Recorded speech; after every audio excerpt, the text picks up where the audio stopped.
the room was filled up. I told y'all it was going to. So for those of you guys coming in now, let me catch you up. First and foremost, I am the greatest moderator of all time. I am Clayton Thomas. Thank you for being here. Please do not ask a question saying, hey, and this is for anybody who wants to answer. Like, I want you to direct your question so everybody can get a chance to ask their question. Sound good? Yeah. Sound good? Yes. And lastly, when somebody comes to the mic, I want you to say where you're from, and we're going to celebrate you because we are all from around the world, and we all are here to celebrate our fandom with the mighty Morphin Power Rangers, guys. Austin St. The OG Red Ranger. Yes, sir. Let's have this conversation, man. Without everybody up here at this table, Power Rangers would not have been able to go 30 years. So before I even get to my question, I want to say thank you. Thank you.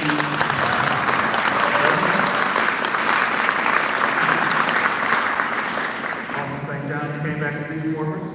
Beast Morphers. So now, let me ask you this. It seems like the Power Ranger producers have dropped the ball. We have not gotten any news. We have not gotten a new show or the announcement, and I know that you guys are as hungry for it as I am. So my question is, was this movie a one-off? And or, is there something that y'all not telling me? You handed me the mic for this. Yes. Man, you know, I don't know. I think 30-year legacy with fans now that are from 5 to 50, 45, 50. I mean, that's some span. And everybody's got different flavors and ideas. Some want to see it go dark. I want to see it go dark. Like, I would love to see Batman was Hal Bang Boom, and now we have the Dark Knight. I would love to see that, but I also love the rated G with cheese, as Karen always says. So, you know, how do you make both those sides happen? I've heard rumors. I hear more from y'all than I do from producers. I mean, every weekend in the show, it's like, oh, when's the animated series? When's this happen? When's that? I don't know. But, I mean, I heard the Netflix thing has been shut down now. All I know is that a $7 billion grossing show over, that was what, the first 15, 20 years? Like, it's not over. I don't know when it's going to revive itself. I don't know what form it's going to take. But I know I would love to be a part of it when that happens. And I know these guys, I'm sure they would love to be a part of it too. And I think it's cool. This is part of why I created Redemption. So it's a comic, and it's about what happens to Jason 30 years after Power Rangers. And it's like Lord of the Rings meets Mad Max. I wanted to have something that was dark, and it was for the fans that want that. So if you want to know more, you can ask me my table. But I hope they figure out what direction they want to take it soon. And I would love to see you come back. I love that. With that question, I have to ask this for myself and everyone here. With everyone up there, there's a series going on called Unworthy that we might be familiar with, ladies and gentlemen, Power Rangers. Would you guys reprise your roles in the Unworthy universe? Now that is for everybody.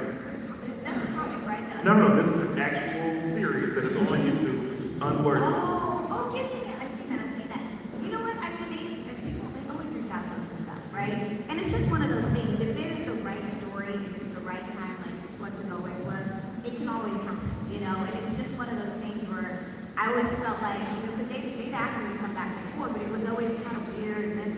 But when it was like, this is kind of cool, this is really meaningful, this has got something, you know, then it's like we all show up. But I think if anybody can make it happen, I mean, it's you guys. You guys got to demand it. I mean, when Once and Always came out and it was like number 2, 3 on Netflix, like that, I mean, we were getting emails from the Netflix people. Like, they were like, oh, shoot, we did great. Like, it was like everyone was so shocked that it did so well. And so it's just a matter of demand. If you guys demand it, you guys got to be heard, you know, and you can make anything happen. And you got to say, I think they realize how important Mighty Morphin is to all of you.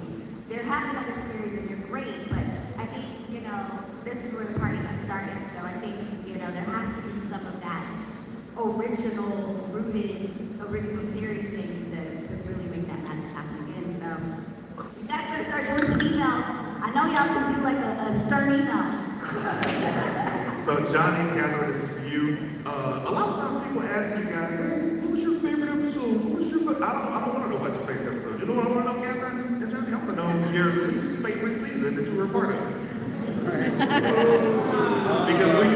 Mighty Morphin is the favorite season to be a part of? The least favorite out of the three. You got Mighty Morphin, you have Zio, you have Turbo. Johnny, tell the truth. I want Who can't handle the truth? Least favorite.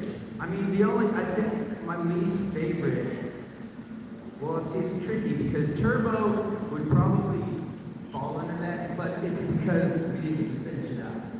You know, and so, and the way we left was kind of weird. You know, like every time they get rid of us, like, it's always weird, right?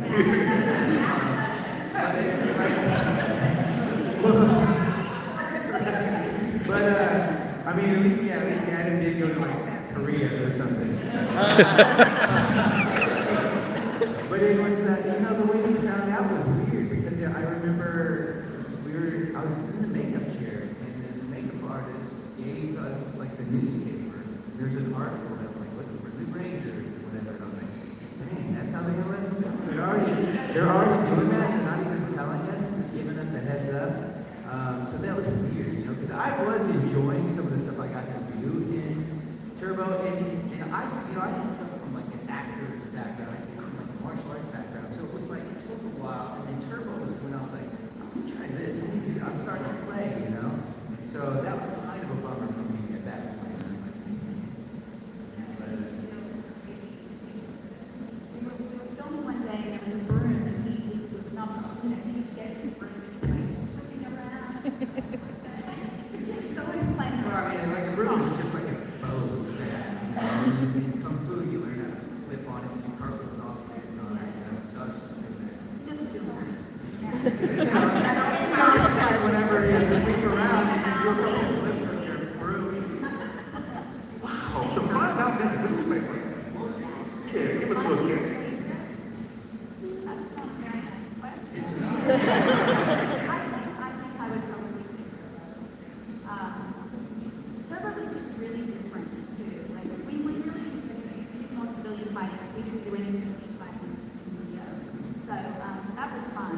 But it just I don't know, it had a different vibe. And then we had like joining the cast. It was just a different it was great, but it was just a different vibe on the season. And then when we left it was just Understood. I would agree with you both because of that reason. That is so unfortunate to find out how the show was moving on and the abrupt ending that you guys had. For me personally, obviously, Turbo. You know what it was? And I don't know, you guys do not have to agree with me. I'm not going to throw y'all under the bus. But when Blake came on, and Blake is a personal friend. We all love Blake. Yes. But I was 10 as well, and I was jealous. Yes. I hated him. I was like, I didn't know that was taking years. Also say, John, now as we talk about returns, when you came back, I asked this for Walter, I asked you returned to the series after not returning since Forever Red, which was a work of art. Am I right? I want to know, aside from seeing the new team, what was it like for you to put back in the costume, get back in the Power Rangers universe? After at that point, 20 plus years. I mean, it's kind of like time travel. You know, I get to see the new young faces. And I get to see the energy they bring. And you can't look at the new guys who are excited and young, new actors, somewhere near or at the beginning of their career, who are trying to figure it out without looking in the mirror and going, I remember that. And you have more acting experience than I did. So, man, I was more like John. I didn't know anything about acting. If it had been for Walter, I don't think I'd have made it through the audition. When I was getting a line, why don't you turn so the camera can see your face? Just have a conversation with you, turn and face the person, right? Well, if the camera's back there, that doesn't help much. So I was like, you know, literally threw me in the Simon Says of basics for the world of acting. I had no idea. So to go from that to, you know, whether it was Forever Red, which was an accumulation of some brilliant ideas and incredible cast members, to Peace Morphers, or even on Zio. I felt like I kept walking on set, especially I guess on Peace Morphers. I felt like guess I felt a little bit like the Godfather when I was walking around and I'm like all these, but not in a cool way, just like the old guy way. The old guy. But I mean, I remember walking on set and seeing these guys, and they were complaining and talking about all the same things that all of us did on the show. And I'm like, man, locations changed, costumes changed, but that's it. So I'm blessed to be part of it. I love watching the energy everybody brings. And I don't think it's done yet. I think Hasbro might think it's done for the moment, but I guarantee you somewhere behind closed doors, they're trying like furiously to figure out what to do next. Incredible answer. I want to start this before I get to Karen and Walter to this next question. If you have a question, we got to work this out. Let's see, is it better to do it in the middle? You know what, if you have a question, line up in the middle here, please. And we're going to get to that line in a bit. If you have a question. To the side, over here. Okay, sorry, over here. Questions for you. Where did y'all film? And where's the next location? It was actually, if you were at the command center, the school, the farm, any of those things, it was always there. It was a casting. Yeah, and it was like literally, the whole office building that they made into a sound stage. And so all the interior stuff was always there. And the park, the casting, that's right there. Yeah, and so, yeah, it's like right outside of LA, and then I think you guys outside.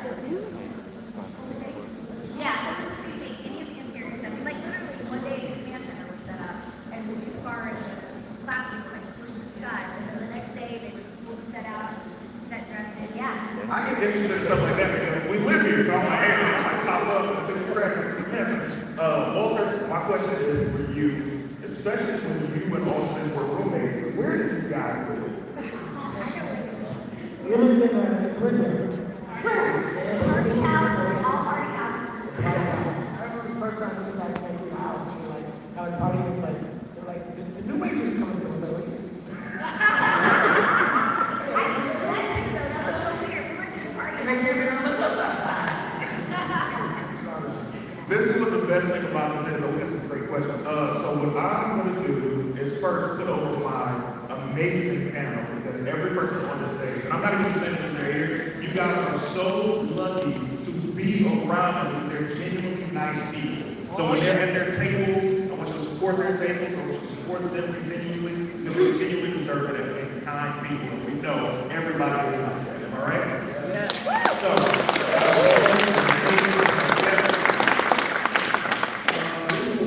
I will come down and we can get these questions answered. All right, so let's have some fun with this. Oh, yeah. I can manage if you need me to. No, I mean, I like this.